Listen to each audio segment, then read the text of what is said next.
की, भारत माता की, भारत माता की।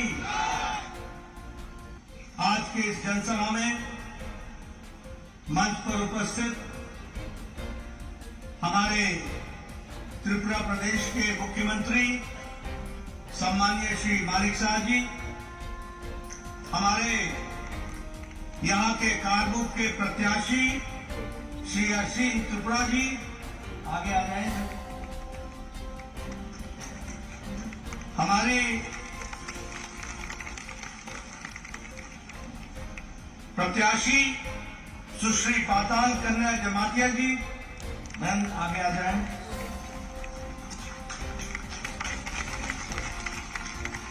श्री रंजीत दास जी, प्रत्याशी एवं वर्तमान में विधायक।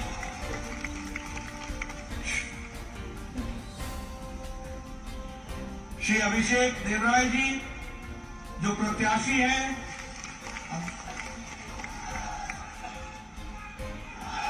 हमारे नॉर्थ ईस्ट के कोऑर्डिनेटर और राष्ट्रीय प्रवक्ता श्री संबित पात्रा जी, हमारे प्रभारी महेंद्र सिंह जी जो उत्तर प्रदेश में पूर्व में मंत्री रहे हैं, हमारे विप्लव घोष जी निवर्तमान विधायक मातावाली, हमारे श्री जवाहर शाह जी प्रदेश अध्यक्ष किसान मोर्चा और वरिष्ठ नेता, और यहां इतनी बड़ी संख्या में एकत्र आए हमारे अमरपुर और अन्य क्षेत्रों के, गोमती जिला के सभी देवियों और सज्जनों और मीडिया के मेरे साथी, प्रिंट मीडिया और इलेक्ट्रॉनिक मीडिया के मेरे साथी, मेरा आज ये सौभाग्य है कि भारतीय जनता पार्टी की ओर से इस विजय संकल्प रैली के माध्यम से हमारे चुनाव प्रचार का प्रारंभ करने का सौभाग्य मुझे मिला है।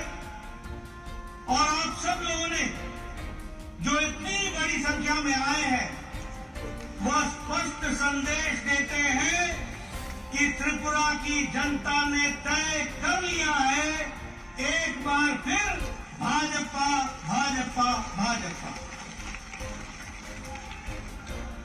मित्रों, मैं जब यहां पर आया हूं तो मंगल चंडी मंदिर को प्रणाम करता हूं।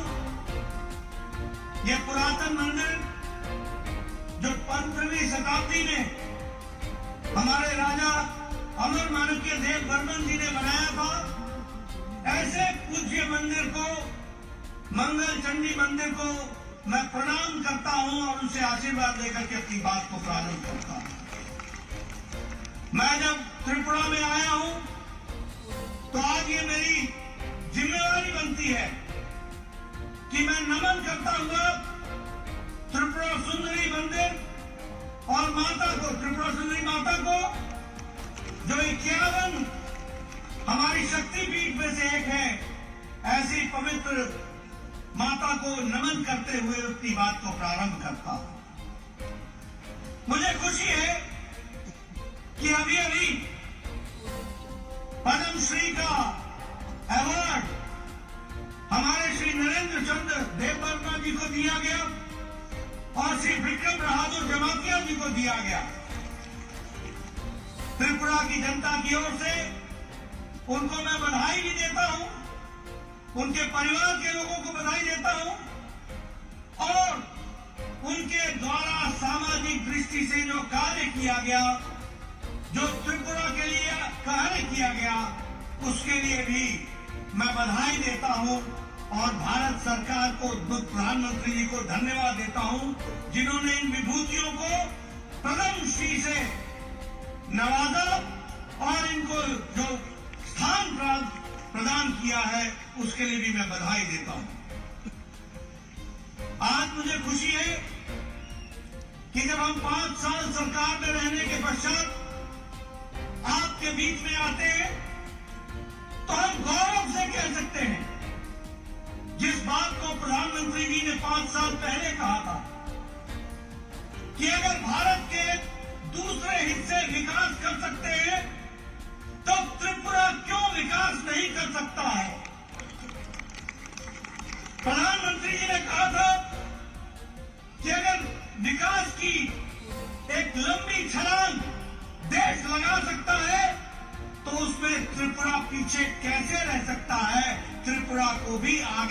पड़ेगा। और त्रिपुरा ने 5 साल में अपने आप में साबित किया है, विप्लव देव ने और मानिक शाह जी ने ये साबित किया है कि आज ये त्रिपुरा पुराना त्रिपुरा नहीं है, ये नया आकांक्षाओं के साथ खड़ा त्रिपुरा है। मित्रों, ये डबल इंजन की सरकार ने आज त्रिपुरा की तकदीर और तस्वीर को बदल डाला है। आज बदला हुआ त्रिपुरा है।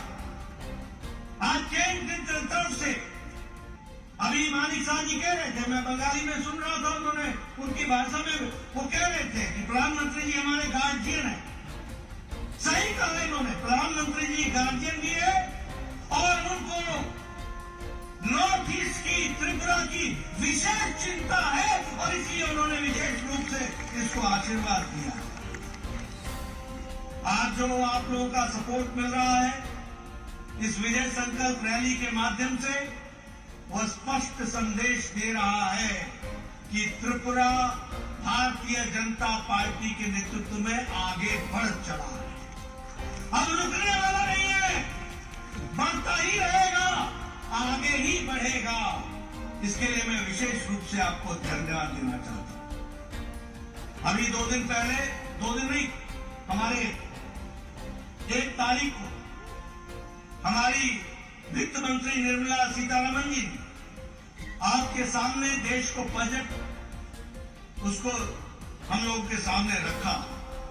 हमें खुशी है कि ये अमृत काल का पहला बजट है, ये आकांक्षाओं से भरा हुआ बजट है, ये भारत को की नींव को मजबूती प्रदान करने वाला बजट है, ये आम आदमी की चिंता करने वाला बजट है, ये महिलाओं को शक्ति देने वाला बजट है, ये युवाओं की आकांक्षाओं को उड़ान देने की ताकत रखने वाला बजट है और यह विकसित भारत की ओर ले जाने वाला बजट है।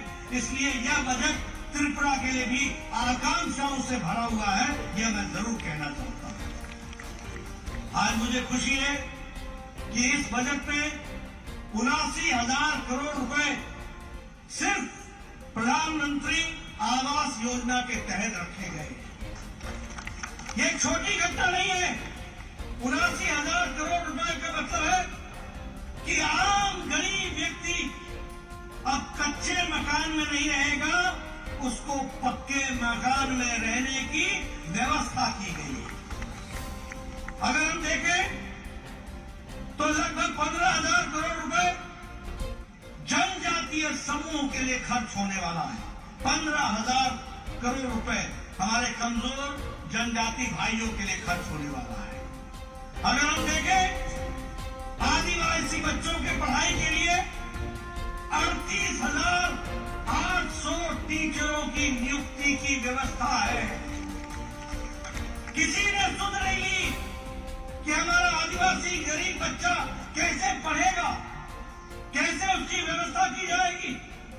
लेकिन इस बजट में सिर्फ आदिवासी बच्चों की पढ़ाई के लिए 38,800 टीचर बहाल किए जाएंगे, इसकी व्यवस्था की गई। महिलाओं के सम्मान की मैं बात कर रहा था। ये महिला सम्मान बचत पत्र, इसके माध्यम से महिलाओं का सशक्तिकरण करने का भी प्रयास होगा। डिजिटल लाइब्रेरी के माध्यम से युवाओं को पढ़ने का अवसर मिलेगा और फिजिकल लाइब्रेरी के माध्यम से पंचायत स्तर तक और म्यूनिसिपैलिटी स्तर तक भी व्यवस्था की जाएगी, ताकि कोई बच्चा जिसकी आकांक्षा पढ़ने की रही है उसको हम उड़ान दे सके, उसको हम आगे बढ़ा सके, इस तरीके की व्यवस्था की गई है। हमारे किसान भाइयों के लिए एग्रीकल्चरल क्रेडिट कार्ड की सब को भी मात्रा बढ़ा दी गई है। 18 लाख करोड़ से बढ़ा करके 20 लाख करोड़ कर दिया गया है। 11% का बढ़ोतरी की गई है, यह भी हमको ध्यान रखना चाहिए। आप याद कीजिए, आज से 9 साल पहले भारत कैसा था? घुटनों पर टेकने वाला भारत था, फैसला नहीं लेने वाला भारत था, पॉलिसी पैरालिसिस से गुजर रहा था, भ्रष्टाचारी देशों में से इसका नाम शामिल था। आए दिन भ्रष्टाचार हुआ करते थे, लेकिन प्रधानमंत्री मोदी जी के नेतृत्व में पिछले 9 साल में भारत आकांक्षाओं का भारत बन गया, छलांग लगाने वाला भारत बन गया, विकास की नई झड़ी लगाने वाला भारत बन गया और भारत दुनिया में अपने आप को स्थापित करता हुआ मजबूत राष्ट्र के रूप में खड़ा दिखता भारत दिख गया। ये हमको समझना चाहिए और इसीलिए मोदी जी के नेतृत्व में प्रोएक्टिव, प्रो रिस्पॉन्सिव और प्रो रिस्पॉन्सिबल गवर्नमेंट का काम भारत सरकार ने किया। मैं यहां देख रहा हूं, आप लोग बैठे, अभी तक अमेरिका में कोरोना का टीकाकरण सिर्फ 76% हुआ है। यूरोप में कोरोना का टीकाकरण सिर्फ 67% हुआ है। लेकिन यहां आप सब लोग बिना मास्क के बैठे हैं और नजदीक नजदीक बैठे हैं और बिना मास्क के बैठे हैं। इसलिए बैठे हैं क्योंकि 130 करोड़ के देश को 220 करोड़ डबल डोज लगा करके प्रधानमंत्री मोदी जी ने सुरक्षा कवच आपको दिया। ये प्रोएक्टिव सरकार, ये वो सरकार जो 9 महीने में एक नहीं 2-2 भारत में बनी हुई वैक्सीन तैयार करती है और एक भारतीयों को 100% वैक्सीनेशन करने का काम दुनिया का सबसे बड़ा वैक्सीनेशन प्रोग्राम, टीकाकरण प्रोग्राम किया गया। जब हम प्रोएक्टिव सरकार बोलते हैं तो यूक्रेन में लड़ाई हुई, युद्ध हुआ, हमारे 32,000 बच्चे पढ़ने के लिए गए हुए थे। 32,000।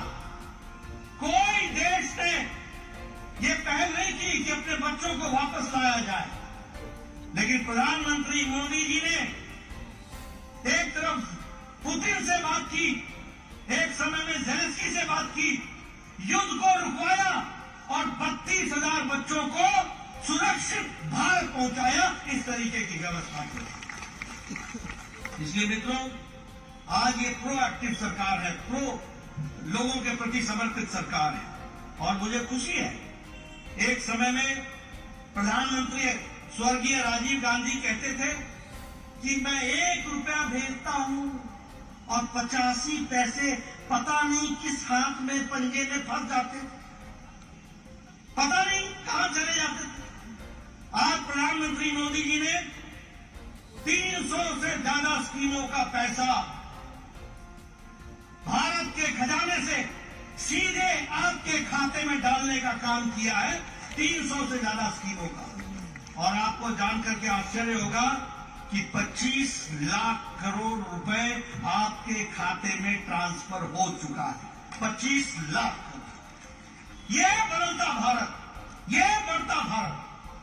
आज मैं यहां पर आया हूं, आप लोगों को अंग्रेजों का जमाना याद होगा, 200 साल हमारे ऊपर राज किया, लेकिन आपको जानकर आज खुशी होगी कि मोदी जी के नेतृत्व में जो भारत 10वें नंबर की अर्थव्यवस्था थी, वह अब ब्रिटानिया को, ब्रिटिश को, अंग्रेजों को पछाड़ कर 5वें नंबर की अर्थव्यवस्था बन गई है। यह भी हमको याद रखना चाहिए। ऑटोमोबाइल की इंडस्ट्री में भारत 3रे नंबर पर खड़ा है, जापान को पछाड़ करके भारत ऑटोमोबाइल में खड़ा है। आपने सुना होगा, अगर गाड़ियों की बात होती थी तो जापानी गाड़ी की बात होती थी, टैक्सन टोयोटा की बात होती थी। आज भारत में गाड़ियां बनने में जापान को पछाड़ करके हम 3रे नंबर पर खड़े होते हैं और हमारे आगे चाइना और अमेरिका है, बाकी उसके बाद भारत खड़ा। अगर मैं बात करूं स्टील में, इस्पात में, तो भारत 4थे नंबर से छलांग लगा करके 2रे नंबर पर खड़ा हो गया।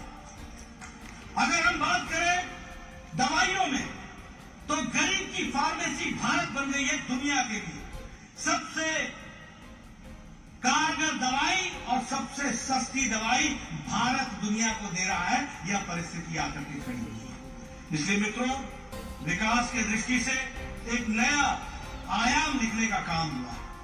हमारे गांव के लोग यहां बैठे हैं, मैं आ जा रहा था, मैं देख रहा था कि गांव कितने दूर दराज के इलाके में है, लेकिन आपको जानकर खुशी होगी कि 2014 में प्रधानमंत्री ग्रामीण सड़क 3,81,000 किलोमीटर था और आज प्रधानमंत्री मोदी जी के नेतृत्व में 7 लाख किलोमीटर ग्रामीण सड़क बन गई है। और आपके त्रिपुरा में पिछले 5 साल में 4,700 किलोमीटर की सड़क बन गई। ये बदलता भारत, ये बदलता देश, इसको भी हमको समझने की आवश्यकता है। मैं यहां यह भी बताना चाहूंगा कि हमारे ट्राइबल भाइयों के लिए विकास की नई योजनाएं बनाई गई। 36,000 गांव जो ट्राइबल से बहुतायत में है, उनके विकास के लिए प्रधानमंत्री आदि आदर्श ग्राम योजना का योजना बना गई। 400 एकलव्य विद्यालय बनाए, 400 एकलव्य विद्यालय, ताकि हमारे जनजातीय क्षेत्र के बच्चों की पढ़ाई की व्यवस्था हो सके। उसी तरीके से 3,000 से ज्यादा वनधन केंद्र के माध्यम से नए लाइवलीहुड, उनके जीवन के यापन की व्यवस्था की जा रही है। और सबसे बड़ी बात, जनजातियों के लिए गौरव का विषय है कि आज भारत के प्रथम नागरिक के रूप में महिला राष्ट्रपति महामहिम द्रौपदी मुर्मू आज भारत की राष्ट्रपति के रूप में विराजमान है। 70 साल में कभी किसी ने आदिवासी की चिंता नहीं की। आज मुझे खुशी है कि लगभग 8 मंत्री केंद्र में जनजातीय हैं। मुझे खुशी है कि हमारे मुख्यमंत्री जनजातीय रहे हैं। मुझे खुशी है कि 5 हमारे एनडीए के उसमें विभिन्न पदों पर हमारे जनजातीय मंत्री। और अगर हम ट्राइबल कम्युनिटी की बात करें तो बजट को जनजातीय क्षेत्र में 4 गुना बढ़ा दिया गया है, 4 गुना बढ़ा दिया। मुझे खुशी है कि आपके यहां का स्कॉलरशिप बच्चों के लिए डबल कर दिया गया, दुगना कर दिया गया। मित्रों, ये इसका फायदा आपके बच्चों को मिलने वाला है और आपके माध्यम से, उनके बच्चों के माध्यम से भविष्य उज्जवल होने वाला है। यानी प्रधानमंत्री मोदी जी ने आज की चिंता नहीं की है, आज के साथ साथ आने वाले भविष्य की भी चिंता की है। इस बात को भी हमको याद रखना है। मित्रों, आज बदलता भारत है, बदलता त्रिपुरा है। जब मैं ये कहता हूं तो आप बताइए, बहनें मेरे को बताएंगे आपको गैस का कनेक्शन मिला है कि नहीं मिला है? मिला है कि नहीं मिला है? बहनें बताइए, गैस का कनेक्शन मिला है कि नहीं मिला है? लगभग 11 करोड़ गैस का कनेक्शन दिया गया है। त्रिपुरा में 2,70,000 गैस का कनेक्शन दिया गया है और अमरपुर में 7,723 गैस का कनेक्शन दिया गया। अब मैं गांव से आता हूं, मैं पहाड़ी इलाके से आता हूं, मैं बताना चाहूंगा, आपको याद होगा कि नहीं होगा, लेकिन मुझे याद है, हमारी माताएं बहनें सुबह 5 बजे उठती थी, जंगलों में जाती थी, लकड़ी काट के लाती थी, फिर लकड़ी से चूल्हा जलाती थी, 200 सिगरेट के बराबर का धुआं अपने फेफड़ों में लेती थी, फूंक फूंक करके लकड़ी का चूल्हा जलाया जाता था। मैं सही बोल रहा हूं कि गलत बोल रहा हूं? सही बोल रहा हूं? होता था कि नहीं होता था? आजकल बहनें टक से लाइटर जलाती हैं, 5 मिनट में चाय, आधे घंटे में भोजन, पतिदेव को खुश कर देती है और परिवार को आगे बढ़ाती है।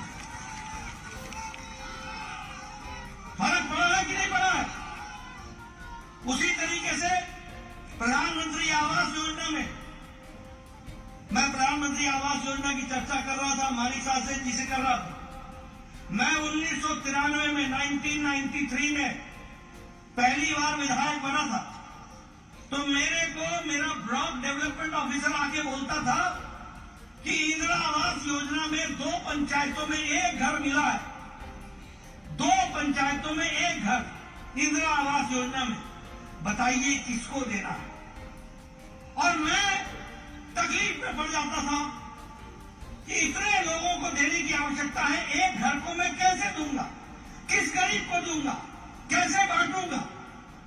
आज मुझे खुशी है कि हमारे प्रधानमंत्री नरेंद्र मोदी जी हैं, जिन्होंने कहा है कोई गरीब कच्चे मकान में नहीं सोएगा, पक्के मकान में व्यवस्था की जाएगी।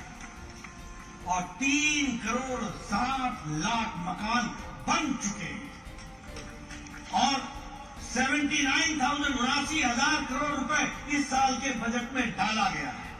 और आपको जानकर खुशी होगी कि मानिक शाह के नेतृत्व में 3,80,000 घर त्रिपुरा में बन चुके हैं और अमरपुर में 4,934 घर बन चुके हैं, पक्के मकान। ये परिवर्तन है। प्रधानमंत्री जल जीवन मिशन में हमारे 10 करोड़ घरों तक पानी पहुंचाने की व्यवस्था की जा रही है, जिसमें से 4,25,000 लोगों तक यहां पर त्रिपुरा में पहुंचाया जाएगा और जिसमें से 6,314 कनेक्शन अमरपुर में दिए गए हैं। ये भी हमको याद रखना चाहिए। मित्रों, मैं आपका रिकॉर्ड लेकर के आया हूं, मैं आपको बताने आया हूं, मैं अपना रिपोर्ट कार्ड लेके आया हूं। यहां अमरपुर विधानसभा में 6,314 हमारे जल जीवन मिशन में कनेक्शन दिए गए हैं। ये भी हमको याद रखना चाहिए। आयुष्मान भारत में 11 करोड़ परिवारों को 5 लाख रुपए का हेल्थ कवर दिया गया है। और मानिक शाह जी ने त्रिपुरा में 13 लाख आयुष्मान कार्ड बांटे हैं, यानी 13 लाख लोग परिवार इसका लाभ उठा सकेंगे। यह परिस्थिति आकर के खड़ी हुई है। प्रधानमंत्री गरीब कल्याण अन्न योजना, बताइए राशन मिल रहा है कि नहीं मिल रहा है? राशन मिल रहा है कि नहीं मिल रहा है? राशन मिल रहा है कि नहीं मिल रहा है? 80 करोड़ की जनता को 5 किलो गेहूं या 5 किलो चावल, 1 किलो दाल, मोदी राइस, मोदी रीट, ये पहुंचाने का काम हुआ है कि नहीं हुआ है? आज भारत की अति गरीबी 1% से कम आ गई है। ये भारत खड़ा हुआ है। हमको इसको समझना पड़ेगा कि किस तरीके से विकास के काम चल रहे हैं। और अगर मैं बात करूं स्वच्छ भारत की, तो लगभग 4,50,000 इज्जत घर त्रिपुरा में बनाए गए हैं। 4,50,000 ये बदलता। और सबसे बड़ी बात 5 साल पहले यहां खून खराबा, यहां बम, यहां स्ट्राइक, यहां इंसर्जेंसी, बताइए थी कि नहीं थी? टेररिज्म था कि नहीं था? गोलियां चलती थी कि नहीं चलती थी? लॉ एंड ऑर्डर समाप्त था कि नहीं था?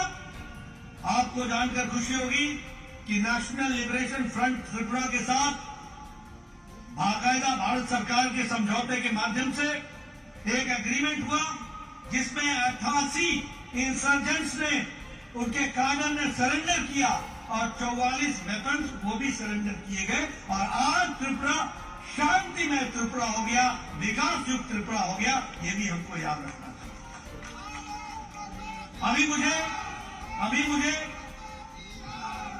अभी मुझे ब्रू रियांग के साथी मिले थे, उन्होंने मुझे पटका पहनाया।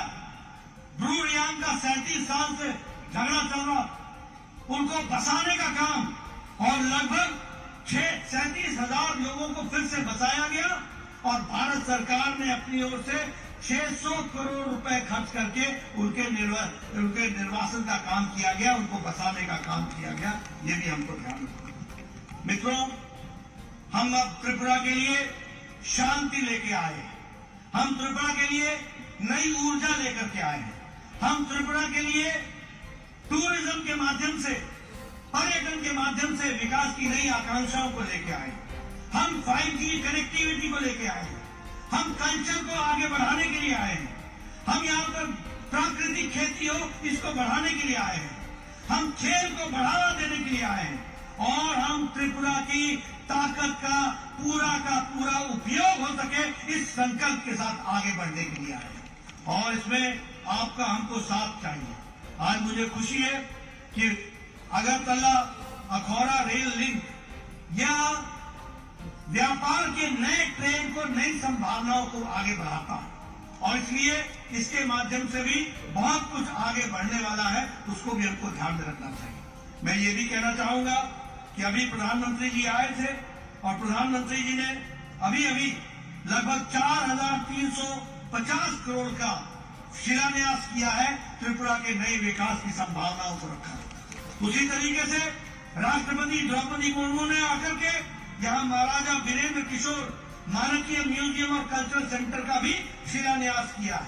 त्रिपुरा में नेशनल लॉ यूनिवर्सिटी खुलने के लिए नरसिंहगढ़ में उसका भी शिलान्यास किया है और अगरतला में IIIT ये बने, इसका भी IIIT बने, इसकी भी शिलान्यास किया है। मैं ये सारी बातें आपको इसलिए बता रहा हूं कि जिन लोगों ने कभी भी त्रिपुरा की चिंता नहीं की, उनको आज आपको मुंह तोड़ जवाब देने का मौका आया है और ये मौका आया है कि भारतीय जनता पार्टी को आप आशीर्वाद दें। और इसीलिए विकास की दृष्टि से त्रिपुरा की सरकार ने बहुत बड़ा काम किया। सोशल पेंशन बढ़ाई, हमारे 1000 पेंशन से 2000 कर दी, 33% रिजर्वेशन महिलाओं को दे दिया, विकास के नए आयाम लिखे गए, लॉ एंड ऑर्डर को कंट्रोल किया गया और लगभग 1,20,000 हमारे वनवासी भाई जो वनों में रहते थे उनको पटा देकर उनकी जमीन का हक दिलाने का काम त्रिपुरा की सरकार ने किया। ये भी हमको याद रखना चाहिए। मैं आपका ज्यादा समय नहीं लेना चाहता हूं, आप बहुत देर से आए हुए, लेकिन मैं आपको बताना चाहता हूं सबसे पहली बात कि जो हमारे विरुद्ध में लड़ रहे हैं ये कौन लोग हैं? ये गठबंधन काहे का गठबंधन है? ये गठबंधन उनके अस्तित्व को बचाने का गठबंधन है। राइट और left all together, 2 in 1, 2 in 1, right और लेफ्ट ऑल इन 1, 2 in 1। ये किस लिए है? अपने अस्तित्व को बचाने के लिए। और हम किस लिए लड़ रहे हैं? हम लड़ रहे हैं त्रिपुरा को दुनिया में, देश में आगे बढ़ाने के लिए लड़ रहे हैं। इस बात को हमको समझना है। हमारी लड़ाई त्रिपुरा के युवाओं को, आकांक्षाओं को उड़ान देने की है। हमारी लड़ाई महिलाओं को सम्मान देने की है। हमारी लड़ाई विकसित त्रिपुरा को लाने की है। हमारी लड़ाई व्यापार को बढ़ाने की है। हमारी लड़ाई पर्यटन को बढ़ाने की है। हमारी लड़ाई देश का पर्यटन का लक्ष्य बने तो त्रिपुरा बने और उसका गंतव्य बने तो त्रिपुरा बने, इस बात की लड़ाई है। और वो लड़ाई लड़ रहे हैं अपने अस्तित्व को। बताइए किसको आशीर्वाद मिलना चाहिए? आप बताइए, 5 साल पहले पॉलिटिकल मर्डर होते थे कि नहीं होते थे? होते थे कि नहीं होते थे? घरों में घुसकर ये लाल क्रांति करने वाले लोग घरों में घुसकर अपने राजनीतिक प्रतिद्वंदियों की जीवन लीला समाप्त करते थे कि नहीं करते थे? पुलिस मूक दर्शक रहती थी कि नहीं रहती थी? पुलिस कुछ नहीं करती थी। आज हम ये गौरव के साथ कह सकते हैं कि हमारे भारतीय जनता पार्टी का कार्यकर्ता सुरक्षित है, लेकिन हमारे विरोधी कार्यकर्ता भी, हमारे पार्टी के विरोधी कार्यकर्ताओं को भी प्रजातंत्र में आजादी है, उनकी रक्षा करना भी हमारा काम है और हमने करके दिया। यह है बदलता त्रिपुरा। आप बताइए कांग्रेस के जमाने में भ्रष्टाचार होता था कि नहीं? आप बताइए कम्युनिस्टों के जमाने में भ्रष्टाचार होता था कि नहीं? आप बताइए कांग्रेस के जमाने में अपने राजनीतिक प्रतिद्वंदियों के साथ मारपीट और उनकी जीवन लीला समाप्त करने का काम होता था कि नहीं? आप बताइए कांग्रेस पार्टी के लोग भारतीय जनता पार्टी और अपने विरोधियों के ऊपर अटैक करते थे कि नहीं करते थे? आप बताइए कांग्रेस पार्टी करप्शन करती थी कि नहीं करती थी? आप बताइए कांग्रेस पार्टी कमीशन लेती थी कि नहीं लेती थी? आप बताइए कांग्रेस पार्टी हमारे राशन में से भी चोरी करती थी कि नहीं करती थी? आप बताइए कांग्रेस पार्टी के लोग कमीशन लेते थे कि नहीं लेते थे? आज ये दोनों मिल गए हैं, दोनों। किस लिए? इसलिए क्योंकि भारतीय जनता पार्टी के विप्लव देव और मानिक शाह ने त्रिपुरा की जनता को त्रिपुरा का हक दिलाया है, ईमानदारी लाई है, बेईमानी समाप्त की है, ईमानदार सरकार स्थापित की है और गरीबों का हक मिला है। आप इस हक को बरकरार रखना चाहते हैं कि नहीं रखना चाहते हैं? आप इस हक को बरकरार रखना चाहते हैं कि नहीं चाहते हैं? आप वो लाल गुंडाशाही को बंद करना चाहते हैं कि नहीं चाहते हैं? आप भ्रष्टाचारियों को का काम समाप्त करना चाहते हैं कि नहीं करना चाहते हैं? अगर आप चाहते हैं तो इस चुनाव में अपनी इस उंगली से कमल का बटन दबाना, इनको काम देना और उनको आराम देना, इनको काम में लगाना, उनको घर बैठाना, ये आपका काम होगा और आप इस काम को करेंगे, मुझे पूरा विश्वास है। करेंगे ना? करेंगे? करेंगे? इधर से आवाज आ जाए, करेंगे? बोलिए भारत माता की, भारत माता की, भारत माता की। बहुत बहुत धन्यवाद।